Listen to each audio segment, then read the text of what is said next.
Bonjour à tous et merci d'être avec nous ce soir ou cet après-midi dans cette émission Zigzag. En cette début d'année, on parle de cette début d'année, mais on est quand même fin janvier 2024 après un cyclone qui nous a dévasté un petit peu. Mais en tout cas, nous on est contents parce que j'ai avec moi Julie à pas vous, mais si Richard nous fait un petit point sur Julie.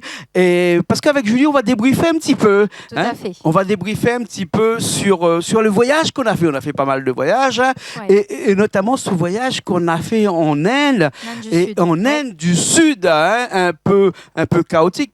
2 semaines en Inde du Sud, Julie. Alors, c'était comment ce voyage-là? Eh bien, c'était vraiment un très beau voyage dans le Tamil Nadu. On a découvert de nombreux paysages, un petit peu proche de ce qu'on a à La Réunion, avec le côté très végétal, les cocotiers, même le climat qui se rapproche énormément de notre climat à La Réunion, un climat d'été, un climat où on a la pluie, on a un petit peu de chaleur.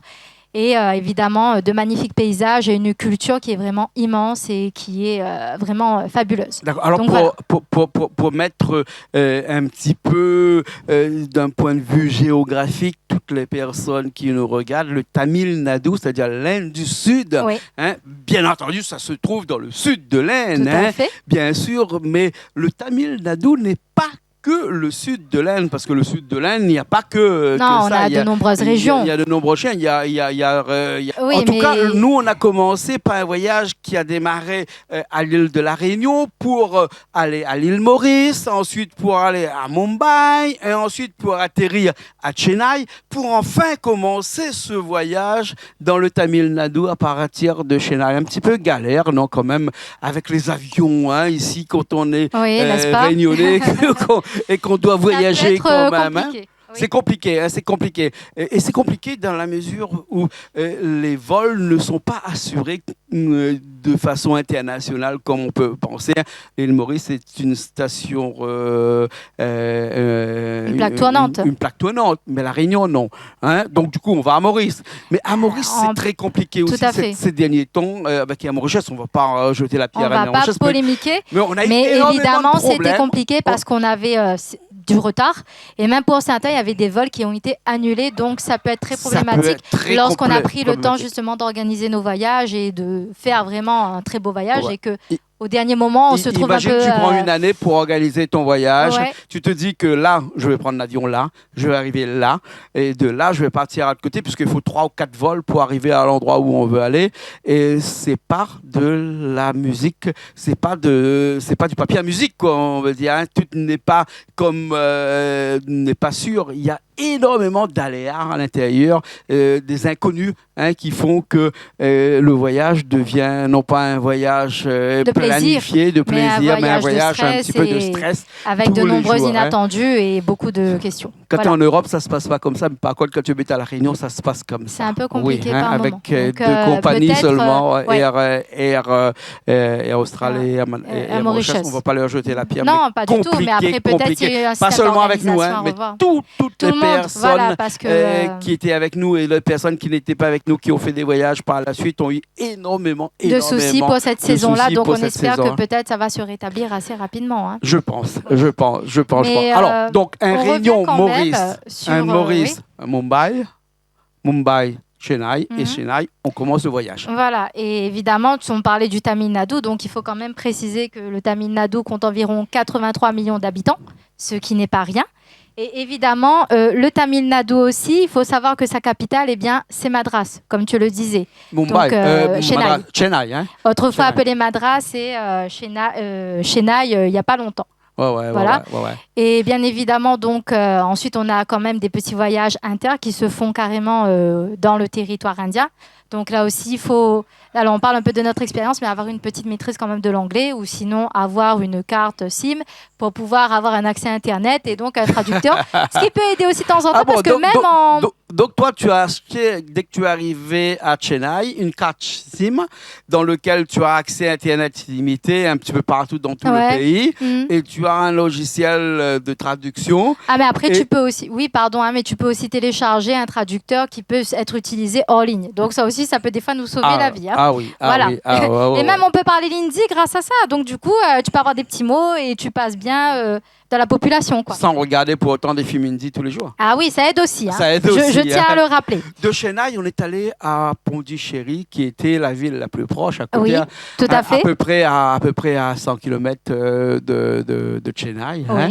Et Pondichéry, et on voit des images à l'arrière là, c'était le comptoir français, c'était quand même l'endroit où il y avait plus de Français. D'ailleurs, on avait sur énormément toutes les routes, de présence coloniale. Oui. Et sur toutes les routes, des noms de rues avec...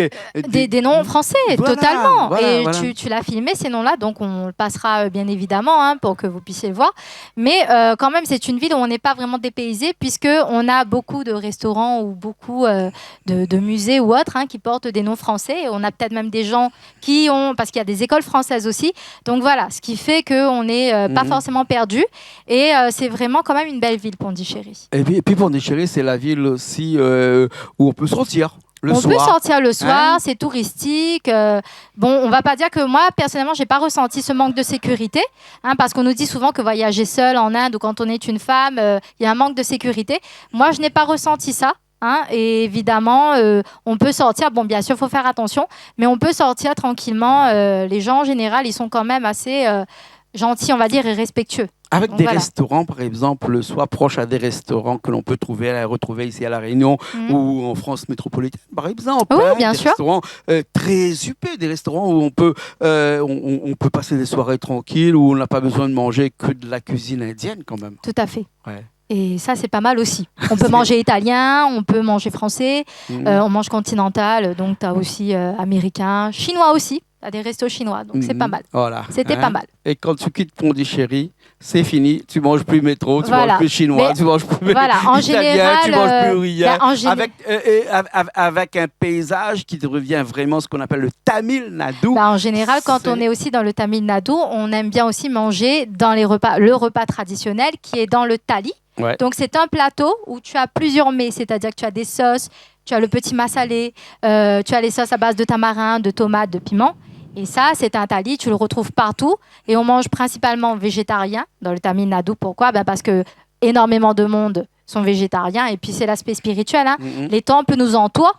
Et évidemment, on a beaucoup de personnes qui viennent pour faire des pèlerinages, etc. Bien sûr, moi, le Tamil Nadu, c'est bien, mais une fois, de temps en temps, pas beaucoup, parce qu'il y a un gros souci là-bas. Hein. Tu sais que l'alcool, on ne peut pas en boire là-bas. Ah oui, c'est fini. C'est dès que tu arrives dans le Tamil Nadu, aucun restaurant ne te sert de l'alcool. Ils n'ont pas comment ça s'appelle le visa, en fait, ils n'ont pas le permis. L'autorisation, ils n'ont pas le permis pour servir l'alcool. Et quand il y en a un hôtel où tu peux trouver comme ça, franchement, hein, on peut dire que l'abus d'alcool est dangereux pour la santé. Il faut consommer avec modération, bien entendu, mais tu bois un whisky à 30 € quand même. Ouais. Ah, moi, j'y vais plus, moi, là-bas. Ah, non, j'y vais plus, moi. Moi, en tout cas, je trouve que c'est appréciable, hein, parce qu'on a aussi l'aspect spirituel et tout, sûr, et il faut voir un peu au-delà de l'alcool par moment. Bien sûr, au-delà de tout ça, bien sûr, comme tu disais, la spiritualité est omniprésent. Des temples à n'en perte de vue. Voilà, et les plus grands temples qu'on a visités. L'un des plus grands, d'ailleurs, qui a été dédié à Shiva, on l'a visité dans cette... Sidabaram. Oui. Ouais. Oui, mais un petit coucou à Bernard, parce que Bernard s'appelle Sidabaram. Coucou à Bernard. Hein. Et à chaque fois que je vais là-bas, il me dit, quand j'arrive à Sidabaram, la ville de Sidabaram, lui fait un coucou parce que c'est là-bas où il y a un des plus grands temples, le temple des 1000 piliers. Voilà, donc on avait pris une image du temple, mais on n'a pas pu filmer à l'intérieur du temple parce que c'est quand même... C'est interdit de filmer à l'intérieur. Voilà, pour le respect du temple et aussi des pèlerins, etc. Mais c'est le plus grand temple de l'Inde du Sud. Alors la ville, on l'affichera aussi bien évidemment. Un grand nom. Madurai, il me semble. Ah, Madurai, c'est à la fin. C'est un peu plus tard. C'était à la fin. C'est un petit peu plus tard. On a continué un petit peu dans le Tamil Nadu. On a fait aussi quelques. Oui, parce que je voulais. Villes, voilà, il fallait quand même essayer de localiser un petit peu. Donc, on va le faire rapidement aussi quand même. Voilà, parce que c'est important quand même quand on parle de Tamil Nadu de savoir les différentes régions. Donc, quand on parle du Tamil Nadu, on a l'Andhra Pradesh qui est au nord. Au nord-ouest, on a le Karnataka. À l'est, on a le golfe du Bengale. du Bengale, pardon, et le territoire de Pondichéry et le Kerala. Ça, c'est voilà, les ça aborde États. ensuite le Sri Lanka. Ça, ce sont les différents Alors, Pondichéry aussi, c'est un petit État dans l'État. Oui, c'est un petit État. C'est un petit peu comme là où est le pape, là. Hein, tu sais, c'est un État dans l'État. Hein, c'est-à-dire le pape habite dans un État, dans le Vatican, qui est dans l'Italie. Et Pondichéry aussi est un petit État qui est dans le Tamil Nadu. Voilà. Hein, donc, et évidemment aussi, quand on parle du Tamil Nadu, on parle aussi des régions qui ont subi justement cet effet de colonisation. Donc, on a bien entendu Pondichéry, mais on a visité aussi une magnifique ville, Cochin. Ça, vraiment, c'est au bout du Tamil Nadu. Oui. C'est entre le Tamil Nadu et puis après l'autre province que je ne sais plus, avec le Goa et tout. Goa, oui, très touristique aussi. Alors, faut dire que le Tamil Nadu, tout le côté, c'est tamoul. Hein, avec une religion bien ancrée, mais bien ancrée. Hein. Et ensuite, on arrive du côté de Cochin, où là, on est un petit peu plus dans le catholicisme. Oui. Hein, voilà pourquoi, parce qu'il y a quelques années de cela, quelques personnes... Navigateurs aussi, Vasco de Gama notamment. Vasco de Gama qui est arrivé là-bas et qui a pris possession de cette ville. Et qui est mort là-bas et qui a aussi le cimetière qui est dédié. En fait, on a sa sépulture qui est dressée là-bas et qu'on a visité. Voilà, exactement. Et donc, on peut dire que quelquefois, quelques personnes ou quelques personnalités engendrent aussi des religions à grande masse. Oui. Hein, puisque on voit bien du côté de Cochin que plus de 60% de la population est chrétien. Oui. Hein? Des églises, il n'y en a pas beaucoup, mais en tout cas, lorsqu'il y en a une église, il y a beaucoup d'Indiens. Hein, qui vient prier dans ces églises-là et qui prie Jésus, hein, puisque c'est quand même un non-sens. Moi, quand j'ai vu ça, je me suis dit, on est en Inde. Normalement, quand on est en Inde, on prie Shiva, Brahma, Vishnu. Et là, on arrive en Inde, du côté de Cochin, dans l'Inde du sud-ouest. Hein, et là, on voit beaucoup de gens qui prient Jésus. Hein, et on se dit, pourquoi ? Cette influence-là, c'est dû à ces navigateurs qui sont arrivés et toutes ces personnes qui sont venues et qui ont eu cette influence-là, qui ont influencé la population. Comme et ça ce qui est fabuleux aussi, hein. Oui, ce qui est fabuleux aussi dans ces églises, quand on les visite, ce sont des églises qui sont énormément colorées, voire à l'effigie des temples, des chapelles. C'est-à-dire qu'il y a énormément de couleurs. Et puis même des fois, on a des célébrations qui sont faites au son des tambours. Et le chant n'est pas un chant catholique classique. Ce sont aussi des chants qui sont quand même assez folkloriques. Bien sûr, comme on dit, on charge le naturel, il revient au galop. Tout à fait. On charge le naturel, il revient au galop. Parce que c'est des gens qui ont ils ont une culture indienne, une culture tamoule depuis longtemps. Qui est quand même bien ancrée. Ils se sont convertis au catholicisme, mais ils ont gardé quand même cette coloration tamoule dans leur église. Oui. Hein, et donc, c'est pour ça qu'on voit des églises qui sont complètement colorés, qui ont des statues qui, quelquefois, on n'a pas l'impression que c'est la statue de Marie ou la statue de Joseph, mais qui ont une petite apparence.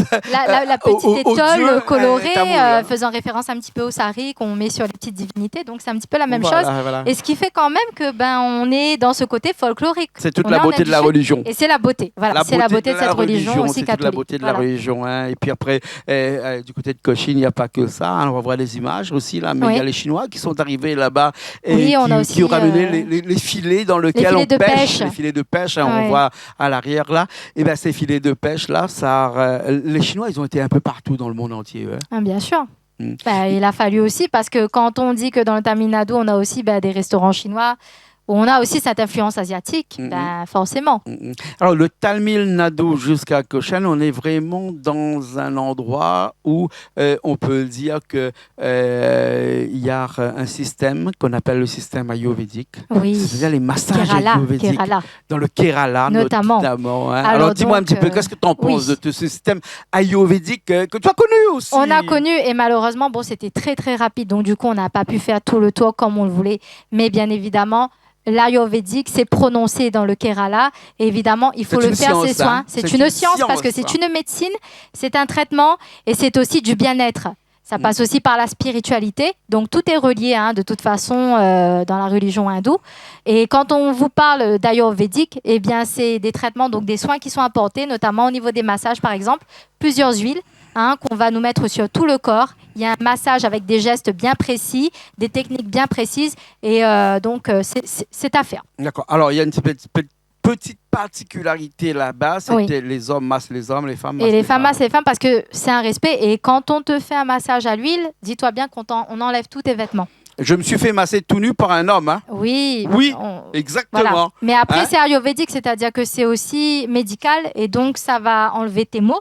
Et quand ils font des pratiques, quand ils font le massage, il y a des gestes bien précis et on sent vraiment que ça te fait du bien. Bien sûr. Donc, voilà. Je suis rentré dans un salon de massage, un salon à l'hôtel avec un vieux monsieur, petit. Hein. Oui. Il n'était pas très grand, le monsieur. Hein. Quand il m'a dit d'enlever tout, j'étais un petit peu stupéfait. Je me suis dit que non. Mais après, on peut le gêner, c'était un homme. Wow, je me suis dit, je veux le faire. Avec une femme, on ne le fera jamais, bien évidemment. Il m'a mis de l'huile sur moi. J'étais noyé dans de l'huile. Mais ça fait du bien. Quand je suis sorti de là, j'avais plus mal au dos. J'avais plus mal à la tête. Et j'avais faim. Et rappelle-toi, j'ai mangé un biryani le soir là, alors que j'avais dit à tout le monde, ce soir, je ne mange pas. Ce soir, je ne mange pas. J'avais faim après le massage. Oui. Non, mais après, tu as des endroits où on nous met, par exemple, le petit linge qui couvre un petit peu, mais dans des endroits, en fait, ça dépend. Mais ça reste toujours très respectueux. Et c'est vraiment médical. C'est un endroit où il faut aller, c'est un endroit qu'il faut connaître. Et notamment aussi. Il faut expérimenter. Et puis aussi les retraites spirituelles, c'est l'endroit, de toute façon, dans le Tamil Nadu, on a énormément d'endroits où on peut se retirer pour une retraite spirituelle. Ama, tu as d'autres endroits qu'on a visités avec le globe, là. En doré. Bien sûr. Voilà. Et donc, c'est un endroit aussi où on te dit que si tu veux venir, pendant 6 mois, par exemple, tu peux proposer, même si tu n'as pas d'argent, tu peux proposer de travailler gratuitement pour eux. Et en échange, tu as ta retraite spirituelle, tu participes, tu pries toute la journée, tu fais des promenades, on fait des chants. Donc, c'est vraiment magnifique. C'est vraiment tout un le Tamil Nadu, monde. depuis ce que tu disais, le Sri Aurobindo. Oui, Aurobindo. Ça, c'est plus proche de Pondichéry jusqu'à vraiment le Kerala. Il y a des endroits où on peut faire des retraites spirituelles un petit peu partout. Vraiment, si on veut vraiment faire une retraite spirituelle. D'ailleurs, on a rencontré énormément de personnes. J'étais vraiment un petit peu tracassé parce que c'est généralement des femmes qui vont faire des retraites spirituelles. Je n'ai pas vu beaucoup d'hommes qui vont faire les retraites spirituelles. Beaucoup de femmes. Oui, alors il y a des femmes, certes, mais on avait aussi des hommes et surtout on avait des étrangers. On avait beaucoup d'Anglais. Parce que moi, quand je les ai vus marcher, parce qu'on peut les croiser en se promenant un peu, en visitant, énormément d'Anglais et puis de personnes qui viennent de différents horizons. Un peu dans tous les pays de l'Europe, notamment. Oui, des États-Unis aussi. Beaucoup d'Anglais, beaucoup d'Américains, c'est ça. Qui viennent là-bas pour des retraites spirituelles. Il faut croire que l'Inde, vraiment, c'est l'endroit où on se ressource. Exactement. Aussi, et puis, tu as une telle dévotion. On a vraiment cette paix et ce travail sur cette paix intérieure qui fait que quand on va là-bas, à certains endroits, on se sent bien en fait. On est vraiment dans une harmonie qui fait qu'on se sent bien. Donc, pour la retraite spirituelle, je me dis que pourquoi pas. Et Julie, que dire des jardins du Kerala? C'est beau les jardins de Kerala. Les épices. Les épices. Alors donc, les épices, on en parle. Il y a beaucoup qui m'ont dit, mais c'est les mêmes épices qu'on retrouve à La Réunion. Ce qu'on avait vu, c'est les mêmes épices qu'il y a à La Réunion. Donc, du coup, je me dis, quand même, ici à La Réunion, ils nous ont ramené quand même pas mal de choses aussi qui nous fait rappeler... Notamment le poivre, avec le poivre, même les fruits, etc. Du sud de l'Inde jusqu'à ici. Mais après, toutes les épices, il n'y a qu'une épice que j'ai vue qui n'est pas arrivée vraiment ici à La Réunion, même si on le retrouve sur le commerce, c'est la cardamome. Quand même, La cardamome. Oui, qui est peut-être pas forcément plantée partout ici à La Réunion. Mais dans le Kerala, on en voit beaucoup. Beaucoup, énormément, parce qu'ils cuisinent beaucoup à base de cardamome dans le Kerala. Voilà, et tu t'es amusé vraiment dans les chantés. Ah oui, donc le Kerala aussi, c'est les chantés. Magnifique, donc on voulait faire un peu Chennai Express, malheureusement.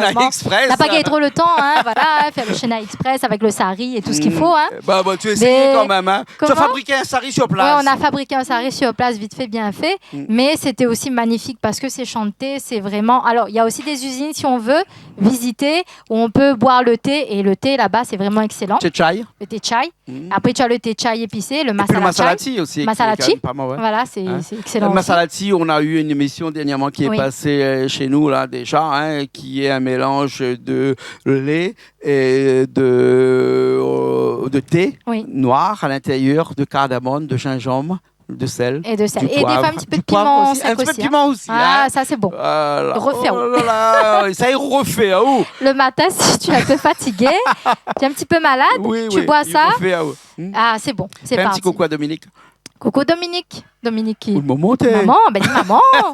Coucou maman et papa, parce que papa Ils l'a étaient de bien la aimé, compagnie, hein, ils étaient voilà. avec nous aussi. Voilà, Hein. donc vraiment, peut-être papa va donner aussi son avis sur ce petit voyage, mais en tout cas, il a adoré sur tous les jardins.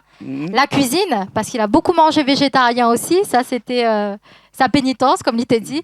Mais non, De le toute façon, c'est repas. facile de manger parce que- végétarien quand tu es dans le sud de l'Inde, parce que Exactement. un restaurant sur 10 est végétarien. Et végétarien Enfin, et un restaurant vegan. sur 10, 9 restaurants sur 10 est végétarien. Et quand on te dit végétarien, crois pas que ça fait régime là-bas, parce que c'est pas du tout le cas. Quand tu manges végétarien, tu manges bien. Ah oui, oui, On oui. a le riz, on a les galettes, on a les nanes. C'est pas parce qu'on est végétarien qu'on n'a pas un gros ventre, hein, parce que j'ai jamais vu Alors toi, dans tu as le fait une sud fixation là-dessus. quelqu'un qui ne me ressemble pas. Moi, j'ai un ventre qui est un petit peu Non, mais gros. on t'est perdu dans la masse. Moi, t'es perdu dans la masse. Dans la masse, M'a voilà. demandé pourquoi moi, qui n'est pas végétarien, eux qui sont végétariens, c'est pour ça que je ne serais pas végétarien, parce Oui. que même en étant végétarien, on a le ventre qui gonfle. Hein.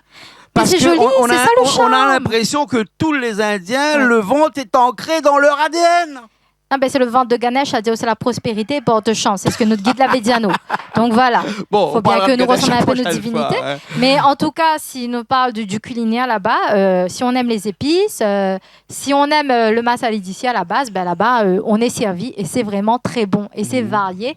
Et franchement, il faut goûter parce que c'est pas mal du tout. Alors, on a appris quelque chose, c'est-à-dire que le masalé que l'on dit, nous, ici, vient d'un mot qui s'appelle masala. Masala. Et masala, c'est vraiment un mélange d'épices. Alors, le masalé de chez nous est différent du masala de Maurice, c'est différent aussi du masala de l'Inde, que ce soit l'Inde du Nord ou l'Inde du Sud, parce que ce mélange d'épices, c'est pas forcément les mêmes épices, c'est des épices que l'on peut retrouver dans ce quartier, dans cette ville, dans ce village, dans l'endroit où on est. Si dans cet endroit-là, il y a pas de poivre, eh ben, dans le masala, il n'y aura pas de poivre. Oui. Si dans cet endroit-là, il y a du gingembre, eh ben, il y aura du gingembre dans ce masalé. Oui. Le masala est propre à la région où on est. Et surtout qu'il faut différencier l'Inde du Sud et l'Inde du Nord. La cuisine n'est pas pareille. Hein. Et dans l'Inde du Nord, surtout, on va surtout manger beaucoup de viande.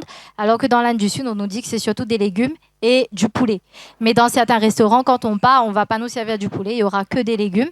Mais ça reste quand même très goûteux. Et si on sert du poulet, c'est un coq. C'est un petit poulet comme un petit poulet la cour. C'est un coq parce qu'on mange pas les femelles là-bas. On mange pas les femmes, on mange pas les... Ben, c'est pour les œufs. On nous dit. Que pour les œufs. Voilà. Hein? Voilà. Même que ce soit un cabri, on mange que les boucs. Que ce soit un poule, on mange que les coqs. Que ce soit un mouton, on mange que les... Comment on appelle le mâle du mouton là? Non, le bélier. Oui, le bélier. Ah, d'accord. Hein? Bon. Voilà. Donc, en Inde du Sud, ouais. on ne mange pas les animaux de sexe féminin.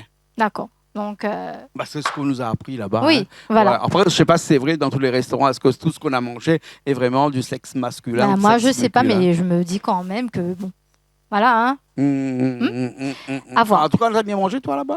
Ah, c'était excellent. Moi, j'ai adoré. J'ai bien mangé du début jusqu'à la fin. Ouais. Moi, j'ai tout goûté, que ce soit dans le thali, le biryani, toutes les spécialités vraiment de l'Inde. Il faut quand même goûter parce que on sent que c'est pas des épices qui sont des épices particulières. Non, c'est vraiment des épices qui se rapprochent un peu de ce qu'on mange ici à La Réunion. Et puis après, si on n'a pas d'idée de ce qu'on va manger, on mange ce qu'on appelle un thali. Dans le thali, tu as tout. Et là-dedans, c'est un assortiment un petit peu de la région, de la spécialité de la région et en général. Et le thali, il est végétarien aussi. Végétarien. Si, après dans le thali, tu peux demander à avoir de la viande. Par exemple, dans un thali, on avait du poulet. Parce que ce restaurant, il y avait du poulet. Ouais, un thali avec du poulet, mais bon, généralement, le thali, il est végétarien. Oui. Hein. Voilà. Hein. Après, on est arrivé de Cochin et de Cochin. Alors, Cochin. Cochin. Alors, on dit Cochin ou Cochin? Voilà. Alors, Cochin en anglais, Cochin en français. Oui. C'est pareil, Poutine en français, putain en anglais. En indien. Oui, aussi en anglais. Parce que dans les actualités, tu as vu ça. Dans les actualités, je voyais qu'on disait... C'était écrit P-U-T-I-N pour Poutine. Putain en maudit. Moi, je ne répète pas ça. Ce qu'ils sont en train de dire là, peut-être. C'était Modi, qui est le premier ministre indien. Qui était en interview en conférence avec Poutine. Et Poutine, en anglais, on écrit P-U-T-I-N-E. P-U-T-I-N, putain. Oui, mais Poutine, là-bas, quand même, il est bien accueilli en Inde, bien parce sûr. qu'ils ont de très bonnes relations avec les Indiens. Et d'ailleurs, les Indiens, ce qu'ils nous ont dit, en fait, par rapport à notre guide, il nous a dit qu'ils apprécient énormément le travail que fait le Premier ministre là-bas. Ah, voilà. Il fait un très bon travail. Et ils sont vraiment liés avec putain. Ils ont de Poutine, très bons rapports avec putain en anglais, Poutine en français. Oui. Voilà. Hein. Et bon, on ne va pas parler politique actuellement. Non, c'est pas le but. En tout cas, tout de suite après Cochin, on est allé à Mumbai. Alors, on est reparti à Mumbai pour le coup. Et là, on a fait un reportage là-bas que les gens ont pu voir cette semaine. Et là, tu étais content. Mais oui, content. Alors. Pourquoi? Parce que tu as vu ton acteur préféré. J'ai vu mon acteur. Voilà, c'est l'un de mes acteurs préférés, mais bien sûr, ça reste mon acteur préféré que je suis depuis toute petite. Shah Rukh Khan, bien évidemment. Mais qui n'aime pas Shah Rukh Khan? C'est vraiment un grand des grands, tout simplement. C'est impressionnant. Les gens viennent dormir devant chez lui. Et en attendant qu'il sort pour le voir. Pourquoi dormir chez lui? Parce qu'il faut savoir qu'une fois par semaine, lorsqu'il est à Mumbai, bien évidemment, Shah Rukh Khan, il sort pour saluer ses fans. Sur un petit présentoir en haut, il arrive et puis il fait comme ça, pendant 5 minutes et il repart. Et les gens restent là pendant une semaine pour l'attendre. Alors donc, en général, il y a des avis quand même, parce que c'est sur les réseaux sociaux, apparemment, il y a une communication qui est faite. Mais aussi, ce qu'il faut savoir, c'est qu'on a la police, il y a un contrôle qui est fait, donc il y a la route qui est bouchée. Et parce qu'il y a énormément de monde, quand on regarde sur les vidéos de YouTube, on peut voir qu'il y a énormément de monde et que ça a un effet de masse. Mais ça reste quand même quelqu'un qui est très admiré en Inde. Et quand on parle de Shah Rukh Khan, en général, il est vraiment très bien vu. Là. Il faut vraiment être fan parce que c'est quand même un des acteurs qui a duré pendant des années et des années. Et qui dure encore. Qui dure encore. Oui. Et lui, il n'a pas perdu de sa prestance. De sa prestance et de sa magnificence dans les rôles. Il joue extrêmement bien. Tous les rôles, il y a une variété, une diversité. Et le cinéma indien est fait de telle sorte que même si Shah Rukh Khan, actuellement il est vieux, il est même plus âgé que moi, bien sûr, et ben dans des films, on le rajeunit. On le rajeunit aussi. Merci au Botox. Non, merci au cinéma indien aussi. Oui, aux effets spéciaux. Oui, bien évidemment. Mais le Bollywood, maintenant, il est partout dans le monde. Le Bollywood est ancré mondialement. Même en France, on parle du Bollywood. Bien sûr. Voilà. Quelqu'un que tu as rencontré aussi, mais qui lui est parti depuis très longtemps et qui n'a pas eu cet effet Bollywood. Là, c'est vraiment, c'est vraiment ce grand sage qu'on a connu là-bas, qui est le Mahatma Gandhi. Oui, le Mahatma Gandhi, Mohandas Karamchand Gandhi. Tout à fait, donc qui était vraiment un grand sage. Et lui, il s'est battu pour la lutte pour la paix en Inde. Et aussi, c'était une lutte de non-violence. Et donc, tout autour de ça, il y a un musée à Mumbai qui est dédié au Mahatma Gandhi parce que c'est un lieu où il a vécu aussi, où il a défendu les droits des Indiens. On a parlé du boycott, mais du boycott non-violent du commerce anglais qui se faisait en Inde à ce moment-là. Et il se battait aussi pour la paix entre musulmans et hindous, ce qui a conduit quand même à sa mort. Voilà. Puisqu'il a été assassiné par un fanatique hindou. Un an après l'indépendance. Un an après l'indépendance de l'Inde. Voilà, il n'a pas profité beaucoup de l'indépendance de l'Inde. Et bien évidemment, c'est un homme qui il a fait des études quand même d'avocat. C'était quelqu'un de très lettré. C'était quelqu'un vraiment qui s'est battu pour son pays.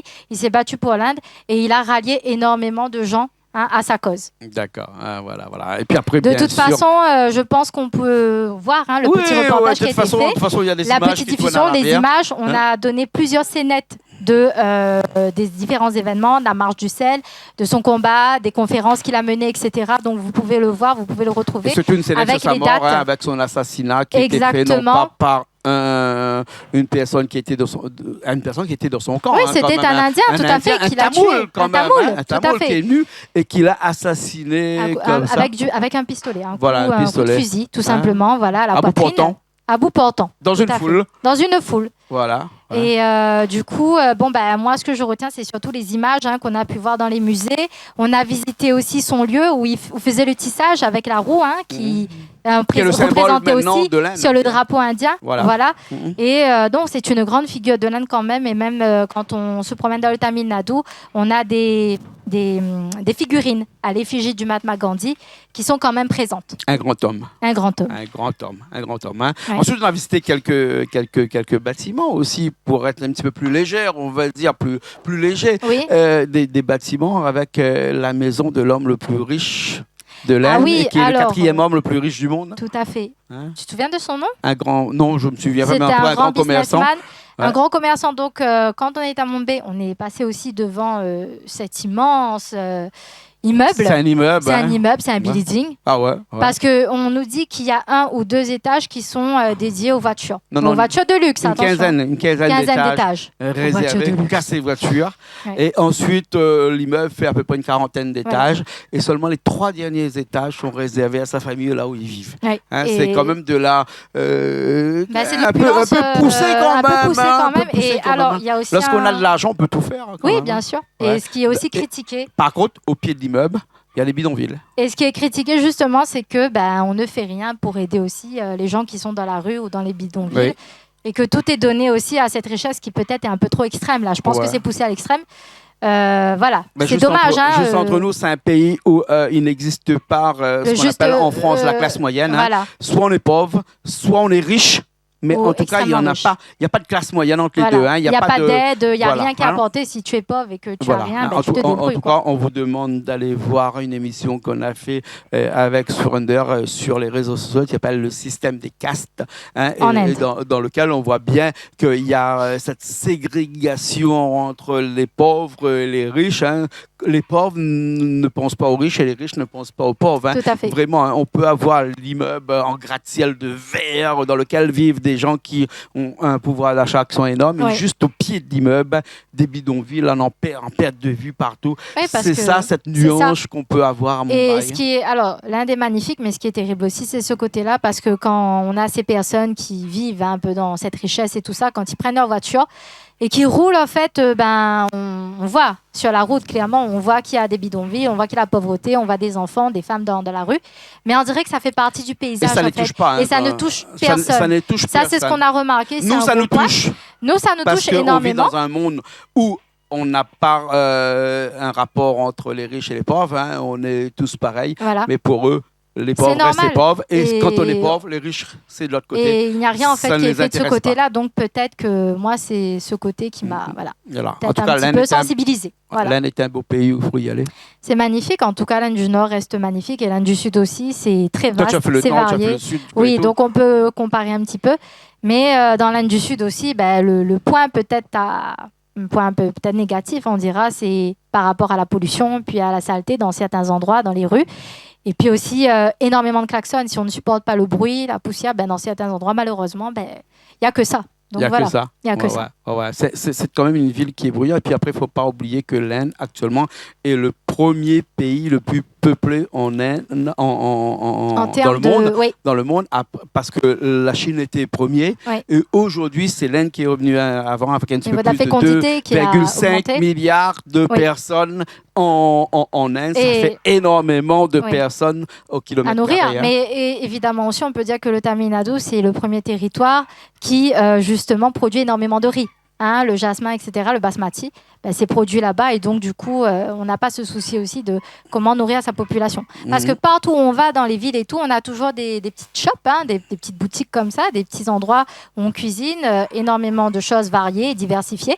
Et la population se nourrit un petit peu comme ça, donc, et beaucoup de personnes mangent énormément, la majorité mange le riz. Mais bien sûr, il faut avoir les roupies pour les acheter, bien sûr. En général, parce que si on n'a pas de roupies, on reste sur le bon chemin à faire à mendier.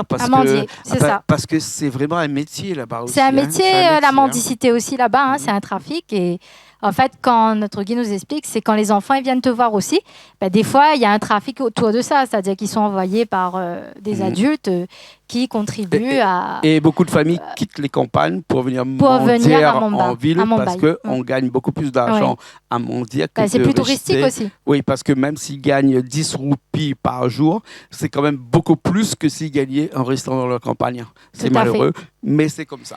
Oui, c'est comme ça. Bon. Tu repartirais, toi? Oui, parce que ça reste quand même un beau pays. Et puis, malheureusement, la pauvreté, elle est là, elle est partout. Mais voilà. Après, c'est aussi, malheureusement, le gouvernement. C'est un système qui est corrompu de part et d'autre. Je suis désolée de le dire comme ça. Mais on sent bien quand même qu'il y a une certaine corruption et que l'égalité, elle n'est pas là, au fait, tout simplement. D'accord. Voilà.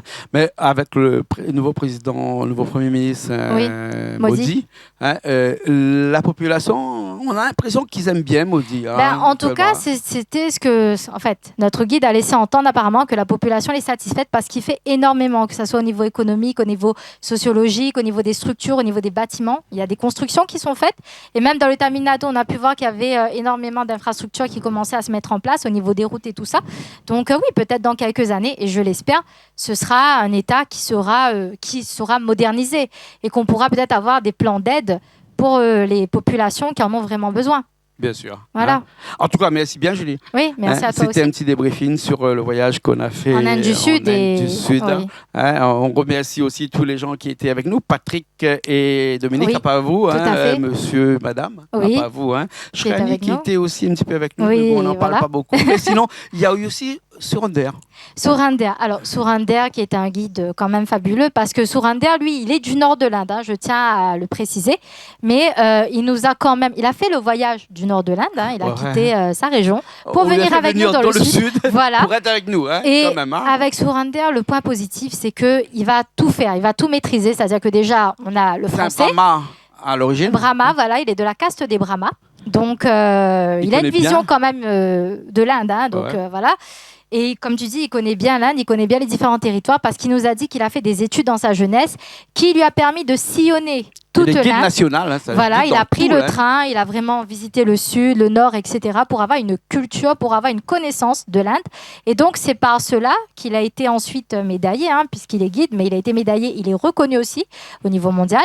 Et c'est quelqu'un où tu lui poses une question, puisqu'on a visité quand même des sites archéologiques qui dataient du 6e, avec la civilisation dravidienne, des temples, etc. Donc, il est quand même calé en histoire, il est calé dans plusieurs choses au niveau de la culture, de la religion et tout ça. Donc, quand il nous parle un peu de l'Inde, c'est tout cet apport-là qui va nous donner. D'accord ? Donc, ce n'est pas simplement une simple visite de la ville et tout, c'est aussi culturel, religieux, culinaire, sociologique, et j'en passe. Voilà. Il est bien plus au-delà d'un guide. Oui. Il est aussi là. Pour nous aider, c'est un ami aussi. Si tu as un souci, il va se démener pour trouver des solutions. Pour les personnes qui nous regardent, si vous avez besoin d'aller en Inde, mais peut-être qu'il faudrait appeler Surinder. Et peut-être que s'il est disponible, il pourrait vous faire un petit groupe et puis vous faire visiter, que ce soit l'Inde du Nord ou l'Inde du Sud. Et je peux vous dire que vous ne serez pas déçus avec Surinder. En tout cas, nous, on n'a pas été déçus. On n'a pas été déçus de ce voyage aussi. On a eu des images. On a rapporté beaucoup d'images de ce voyage-là. On a vu ces images un petit peu au long de cette émission qu'on a fait ensemble, là, Julie, depuis tout à l'heure, quand on a parlé là, et des émissions qu'on peut voir aussi sur YouTube, sur Case Créole, Canal Austral, .tv, bien sûr. Et c'est un podcast, bien sûr, sur la chaîne YouTube de Canal Austral, mais sur la télé aussi. Des images, on en a eu plein les yeux, on en a eu énormément. Moi, j'étais tous les jours à aller chercher des images, émerveillé.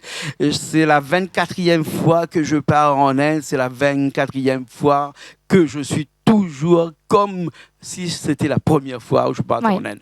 Et du coup, voilà. Moi, je vous conseille de regarder parce qu'on a de magnifiques endroits avec des temples pour ceux qui aiment un peu l'histoire, pour ceux qui voudraient connaître un petit peu plus. Et justement, Surinder qui prend le temps de nous expliquer un peu les différents sites, ces différentes régions locales, les différentes habitudes, les coutumes de ces différentes régions qu'on a pu visiter.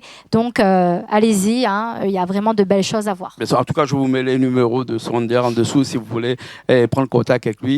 Vous avez la possibilité de prendre contact avec lui, avec un Facebook, sur les réseaux sociaux, parce que le numéro de téléphone, c'est un peu compliqué là-bas. Mais en tout cas, sur les réseaux sociaux, on peut prendre contact avec lui.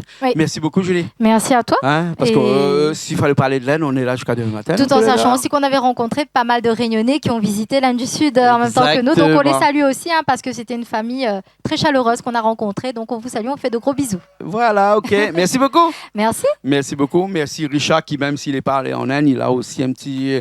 Richard, il faut ça faire un tour en Inde. On t'a dit, c'est de par son papa. Donc je lui ai dit, il faut que tu ailles, Richard, tu vas voir, tu auras des vibrations dans tout le corps. Voilà. En tout cas, Richard était à la régie aujourd'hui. Oui. Merci pour les fleurs, Richard, parce que nous, on était bien. Merci beaucoup. Nous, on se retrouve la semaine prochaine dans une nouvelle émission sur Canal Austral. On va parler d'autre chose, peut-être. N'est-ce pas? Oui, n'est-ce pas? Toujours. OK, bien sûr. Allez, à la semaine prochaine. Bye bye.